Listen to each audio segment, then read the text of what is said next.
The rain had stopped only moments ago. A faint mist still clung to the quiet street. The air smelled of wet dust and rusted iron. Every sound felt sharper than usual. My footsteps echoed against the narrow walls as I walked home. I felt a strange heaviness in the atmosphere, as if something unseen watched from the shadows. A distant streetlight flickered. Its glow stretched across the empty road like a trembling hand. That was when I saw him. A man standing perfectly still at the far end of the street. His posture was straight. His coat hung stiffly against his sides. But what struck me first were his eyes. Wide open, unmoving, unblinking. He watched me as if he had been waiting for me to turn the corner. For a moment, I thought he might call out. But he did not speak. He did not shift his weight. He did not even breathe loudly enough for me to hear. My skin felt tight, as if the cold mist had wrapped itself around my nerves. I took a cautious step forward. The man did not react. Another step. Still no movement. His eyes stayed locked on mine with an intensity that felt unnatural. I glanced around to see if anyone else was nearby. The street was empty, silent. The world around me seemed to hold its breath. I forced myself to keep moving. Maybe he was simply lost. Maybe he was waiting for someone else. But the closer I walked, the clearer I could see his face. His pupils were wide, swallowing almost all the color in his eyes. His expression remained frozen, as if carved into stone. My pulse hammered against my ribs. A cold breeze rolled down the street. It pushed a loose newspaper across the pavement. The sound of the paper sliding made me flinch harder than it should have. Still, the man did not blink. He did not even react to the wind blowing directly into his eyes. I felt a strange urge to slow down, but my legs carried me forward without permission. Every instinct begged me to turn back. Yet something about his stare held me in place. I stepped into the glow of the streetlight. The man finally shifted. Not his body, only his head. His neck turned slowly, following my movement with a stiff, unnatural precision. My breath caught in my throat.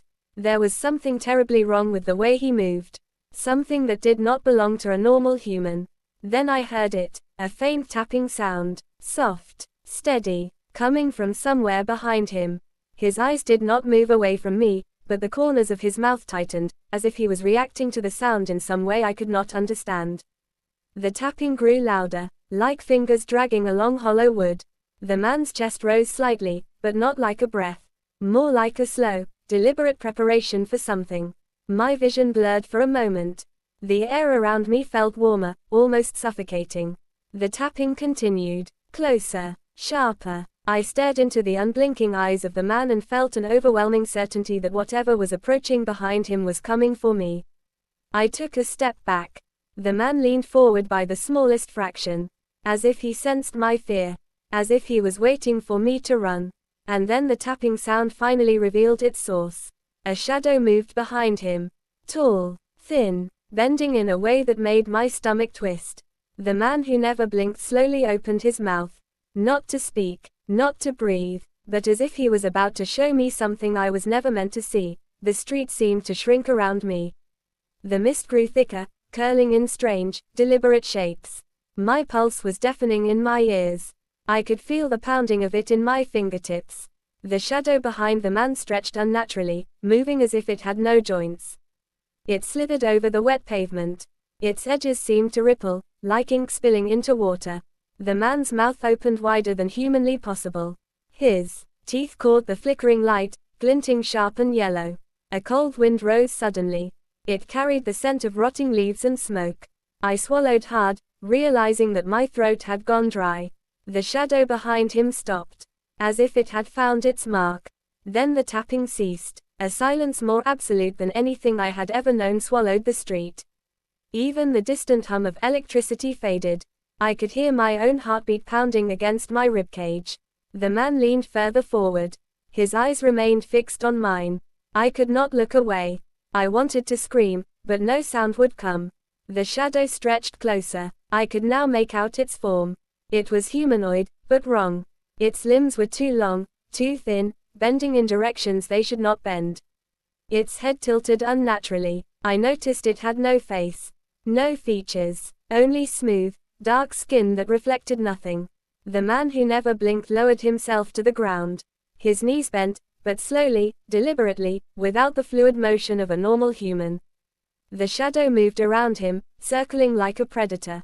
I could feel a strange vibration in the air, like the sound of distant drums, faint but insistent. It pressed against my chest. I could not move. I could not even breathe properly. Then the man spoke. Not with words, not with sound. His thoughts entered my mind. They were sharp, precise, filled with an alien clarity. He said only one thing. Watch. The shadow stopped in front of him. It raised one of its impossibly long arms. The movement was synchronized perfectly with the man's own motions. The air seemed to thicken, making every breath a struggle. Then, as if in a single heartbeat, the man's eyes rolled upward. The unblinking stare was replaced with something else. A flicker of awareness, a hint of fear. I realized then that the man was not human.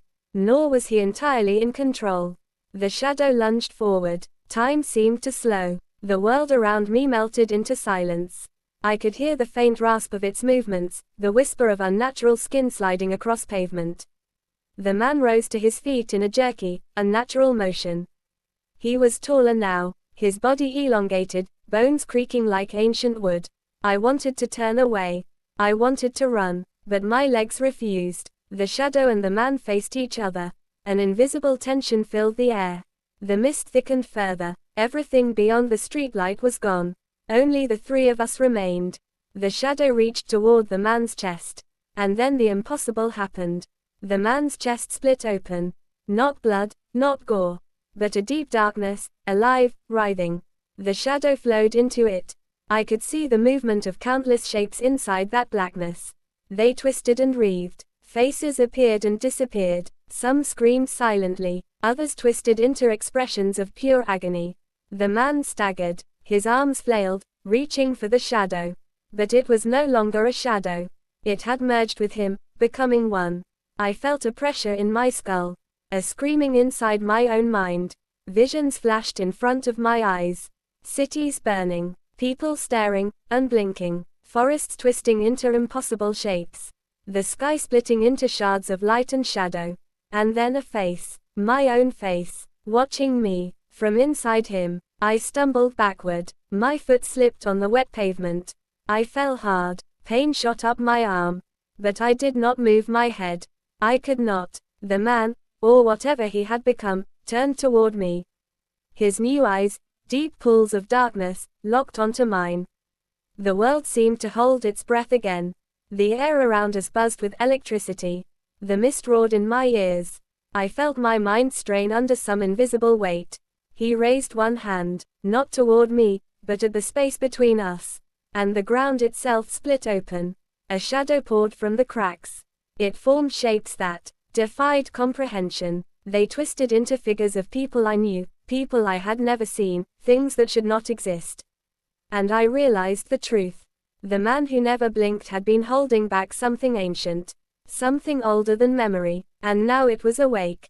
The figures pressed toward me, silent, unblinking. My heart raced. My skin crawled. I tried to move. I could not. Everything felt wrong. The world had become a nightmare built from the impossible. The man stepped forward. Closer. His body still half human, half darkness. The unblinking stare returned, sharper than ever. I felt the pull, the need to join him, to become part of the shadowed world he carried. I wanted to scream, but no sound came. I wanted to close my eyes, but my body refused. Then he leaned closer. The air between us rippled, thick and heavy. He whispered in my mind again. Not with words, with understanding. He said simply, stay awake, or be swallowed. The shadow surged. The figures wreathed closer, closer, closer. I felt my body pulled toward the darkness. My vision blurred. Shapes of faces, hands, eyes, mouths pressed against my consciousness. And then, in the final instant before everything would consume me, the man blinked. Once. A single, human blink. It shattered the darkness. The shadow recoiled. The street snapped back into normal proportions. The mist evaporated. The air cleared. And I was alone. But the memory of the unblinking eyes, the shadow, and the things I had seen lingered. like a weight pressing against my skull. I knew one truth above all else. I would never walk down that street the same way again. And I would never forget the man who never blinked. Because somewhere, deep in the folds of reality, he still waited. Watching. Unblinking. Days passed, but the street remained empty in my memory. I returned to it, almost unconsciously, drawn by a need to confront what I had seen. The mist was gone now. The streetlights glowed steadily, ordinary and unthreatening. No shadow lurked. No unblinking eyes watched me from the end of the street. I felt relief, fleeting and fragile. Yet something in me had changed. Every reflection in a window, every shadow that stretched across the pavement, now made my skin crawl. I knew I was being watched, even when nothing appeared. The memory of his eyes lingered, sharp and constant. One night, I returned once more. I walked slowly, deliberately, keeping my gaze on the empty street. A gentle breeze carried the scent of wet earth and distant rain. I reached the end of the road. There was nothing there, only the faint whisper of air, moving through the lamplight. And then I felt it, a presence, quiet, patient. I did not turn. I did not need to. I had learned that some things are better observed, not confronted. I continued walking, my footsteps slow and measured. The memory of the man who never blinked remained, etched into my mind like a scar. But with each step, I realized something else. He existed somewhere beyond the world I knew, but he could not reach me unless I allowed him to. The fear in my chest loosened, just enough for me to breathe. I glanced at the sky. Stars shone faintly through the clouds, indifferent and eternal. I had survived, but I understood now that some encounters never truly end. Some watchers never sleep, and some eyes never blink. I turned away from the street for the last time. And in the quiet of that night, I walked toward a life I could still call my own. Yet even as I left, I felt it, the unblinking gaze lingering behind me, patient, waiting for the moment I would look back. And I knew, in that instant, that he always would.